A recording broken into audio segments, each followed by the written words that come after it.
You need to up your game. Some of us, we are joking. Anyway, so I'm done. Two things. Once I was away, I heard that, I've told you the one I will respond. I've written. So what I wrote is not like how I respond. The interview I had with Black Rasta was a personal conversation. It wasn't an interview, so I need to respond to it so that they can respond. I can respond again. Now, people do things, number one, because they are being influenced. People do things because they don't know. People do things because they just want to do it. People do things because of immaturity. People do things because of ignorance. People do things because they are evil. People do things because at the level they are, that is what they know. People do things because of what they might have heard or they might have been fed. So I can't talk on which of the bases where Abrony is saying what he's saying. It's because I am sure Abrony and his people might have met prophet that they might have paid to come and prophesy. So to them, every prophet who come out and prophesy was paid to prophesy. I'm too big to come to the level of arranging with anyone to come and prophesy. That's why I'm bold to say what I want to say any day. For him to allege that I've been given 300,000 Ghana cedis, at least let them make it 30 million or 300 million. But to say 300,000, you are insulting me. Let us elevate this conversation above insult. And I'll be ready for everyone today, tomorrow, forever. Your government, your party is not even in government. When you were in government, I intentionally decided to share all my videos. Look at what I said. What were you people able to do? It is what I said that came to pass. With all the threat, nothing could not happen. And now you are in opposition. And you think you have power. Which power? Insult. Let's elevate this conversation above insult. Then I heard he said that he's putting his life on it. I've agreed. We have accepted it. That if he's telling the truth, he has put it like, I have agreed. That is where I will end it. That I'm telling the truth. ElBernard should come out and talk. I put my life on it. Okay. We have agreed. That is what I will tell you. We have agreed. Put your life on it. We have agreed. We have agreed. My brothers. So this particular message from Prophet Bernard ElBernard was a response to what Abrony said the last time, accusing him of taking a bribe of 300,000 Ghana cedis before coming out to prophesy. So he gave his response. But when you give details to the response that Prophet Bernard ElBernard gave, you will see that this prophet of God is very matured. He is not so quick to pass judgment.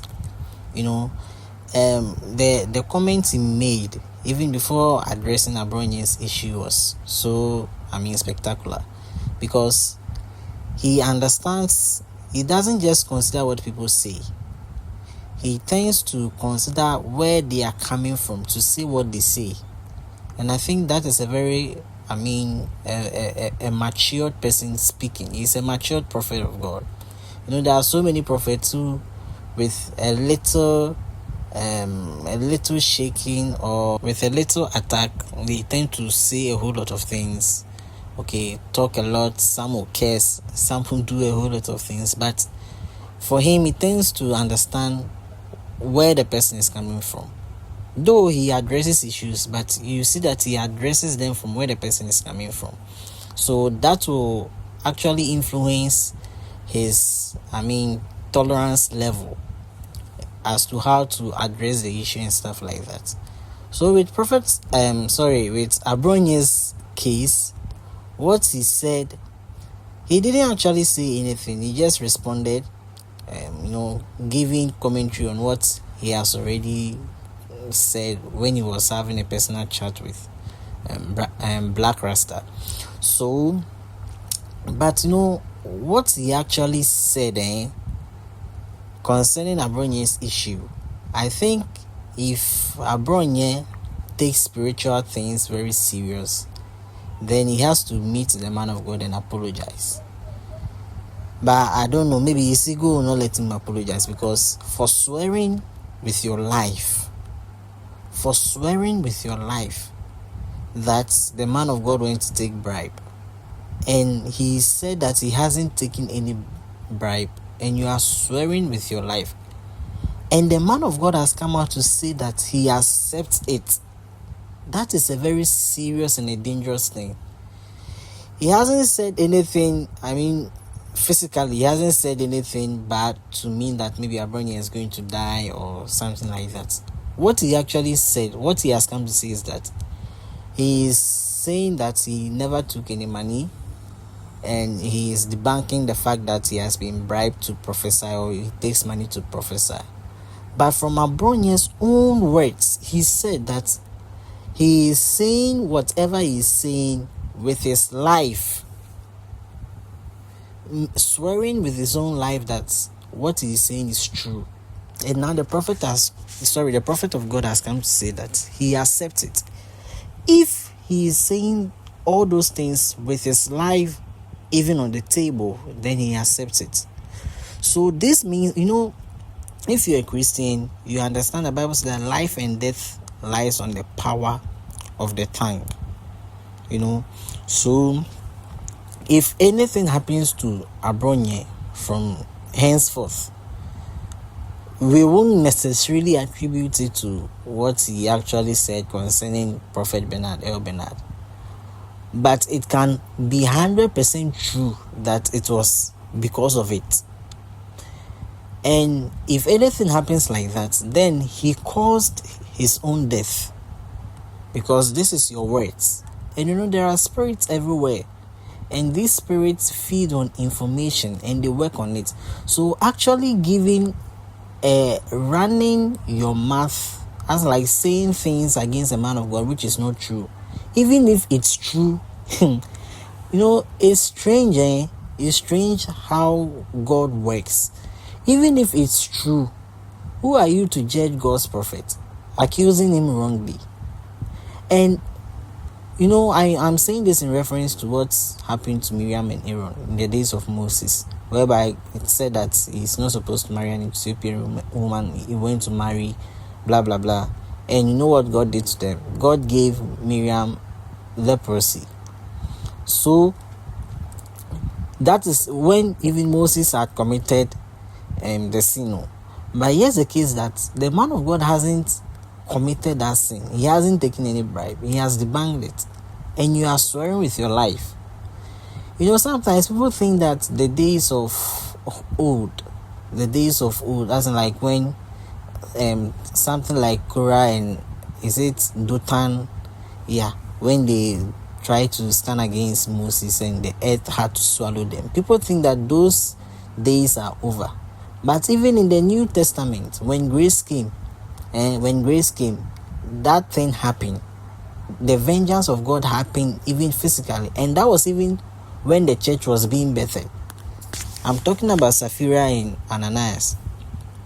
Okay, and I think Acts chapter 5. They had to die. Why? Because they lied on the Holy Spirit. What Peter said during that time was that why did you lie against the Holy Spirit? The money was for you. You said you would bring it, but later you kept some behind. That alone caused the vengeance of God to pounce on them. So people shouldn't hide behind grace and mercy and be doing things anyway, anyhow. When a prophet gives his consent concerning everything you have said, against him, and his consent is like, okay, fine, whatever you have said, then we take it as such. That is a dangerous thing. And if I were Abrony, I would have gone to apologize or plead with him for him to forgive me. You know, it has happened before in the days of Idahosa. I mean, when Idahosa was in existence, when he was alive, I was younger by then. Considering the time he died, okay, I was very young. So I didn't personally hear of Idahosa, but I've heard histories from people like Apostle Johnson Suleiman and great men of God. So I record an account whereby it was this argument, I don't know if it was about a land or so, that the person in response to Archbishop Benson Idahosa was like, over my dead body will this happen? And all the Archbishop said was that, then so shall it be. The person ran his or her mouth and said that over my dead body, this thing will not happen. And the Archbishop said it will happen, and it will happen on your dead body. So shall it be that over your dead body will that thing happen. And the person died.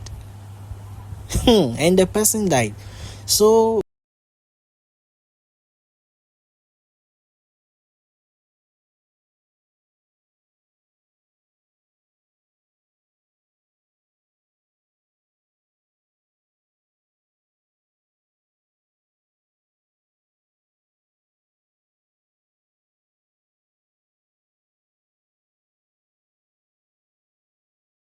I'm speaking from biblical perspective and church history, or things that have happened over the days. And if I were Abrony, I would have gone to apologize to the man of God and come and confess